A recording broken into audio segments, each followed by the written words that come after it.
Antes da Primeira Guerra Mundial, a Europa era banhada pelas ideias positivistas.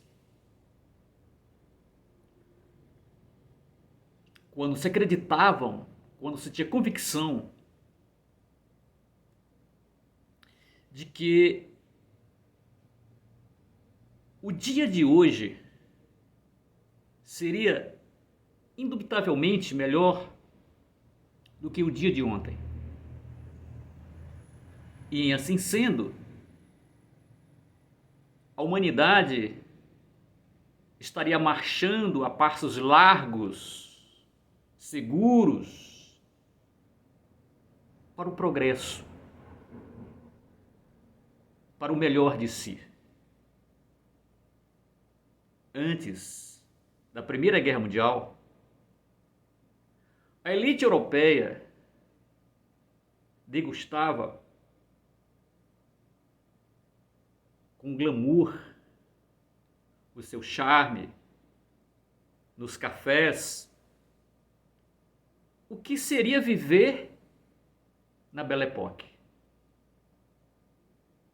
Antes da Primeira Guerra Mundial, os países europeus se banhavam no nacionalismo raivoso e xenófobo, desenhando as fronteiras entre si, onde cada um olhava para o seu umbigo, acreditando que o seu fosse maior do que o umbigo do outro. Passado alguns tempos, esta mesma Europa positivista, glamourosa, otimista, era sacudida, estraçalhada durante 4 longos anos de guerra por aquilo que na historiografia chamamos da Primeira Guerra Mundial.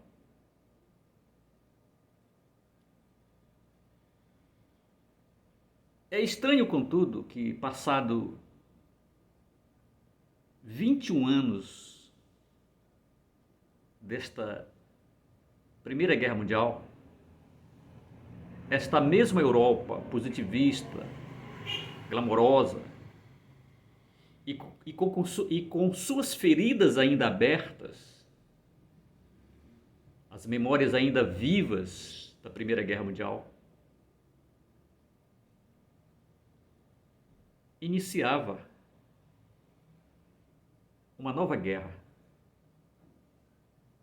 Aquela que seria mais longa do que a primeira, mais desastrosa do que a primeira, ou seja, a Segunda Guerra Mundial. Pois bem, passado 78 anos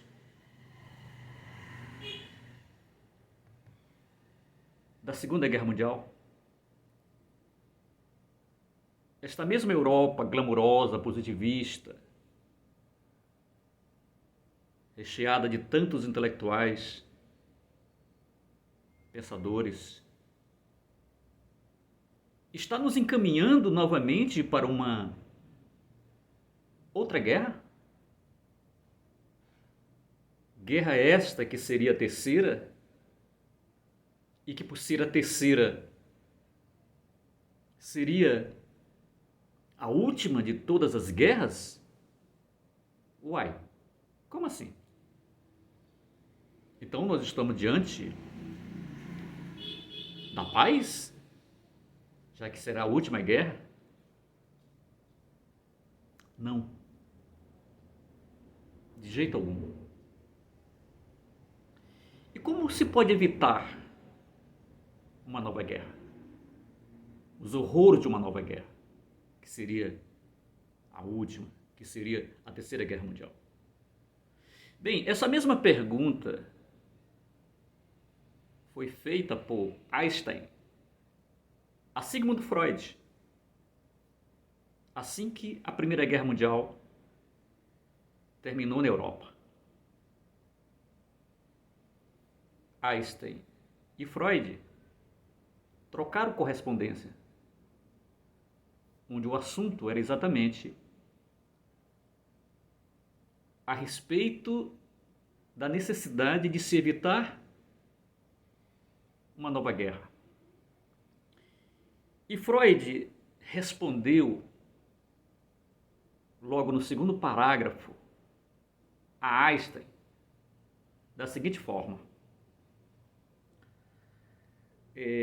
o Senhor apanhou-me de surpresa, no entanto, ao perguntar o que pode ser feito para proteger a humanidade da maldição da guerra. Ora, segundo Freud, é um dos conhecedores dos abismos, da escuridão, dos conflitos da mente humana. E que, portanto, Freud não poderia ser otimista, porque ele estava olhando de frente para a natureza humana. E baseado nessa narrativa toda que nós estamos aqui colocando, nessa racionalidade em tempo de guerra, racionalidade que ainda assim não foi suficiente para colocar a humanidade num patamar distante das guerras, eu digo o seguinte: não devemos acreditar, confiar demasiadamente na racionalidade humana, ainda que positivista.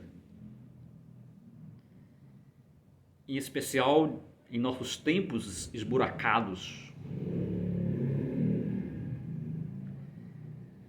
Não devemos, pois, nos sentar simplesmente nos bancos das igrejas. Não devemos, pois, frequentar os salões glamurosos das universidades e se achar merecedor de paz só por isso.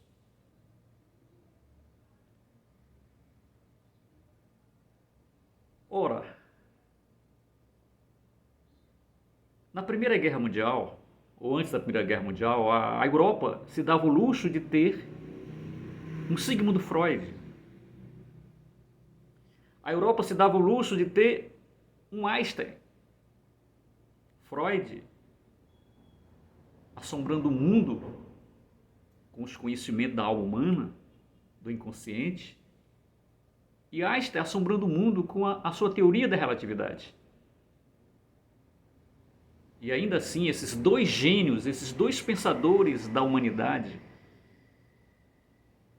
claro, entre tantos outros intelectuais e pensadores europeus, não foram capazes de evitar nem a Primeira e nem a Segunda Guerra Mundial.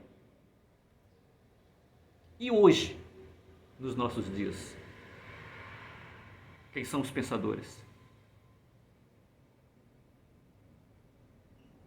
Quem são os pensadores que nós poderemos colocar à altura de Freud ou de Einstein? Quem são os nossos líderes mundiais da atualidade?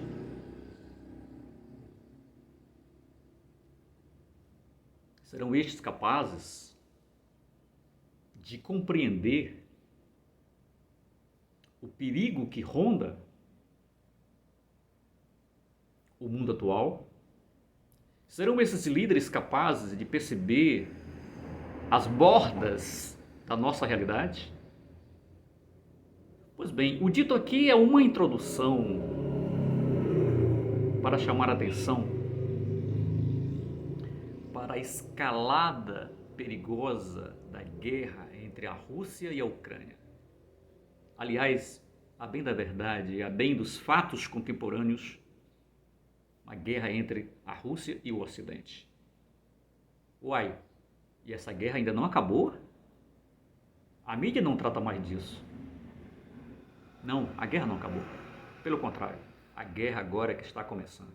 A guerra na Ucrânia agora é que está começando. A explosão da barragem de Kharkovsk, na região de Kherson, no sul da Ucrânia, cujas águas, segundo se noticia, atingiu 11 metros de altura, cujas águas abastecem a usina nuclear de Zaporizhia, a segunda usina nuclear da Europa,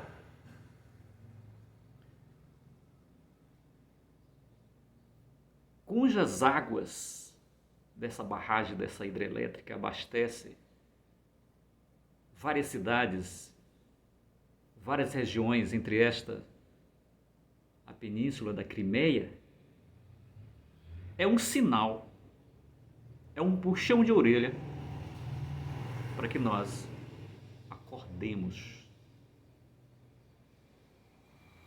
A próxima explosão poderá ser uma explosão nuclear. E daí?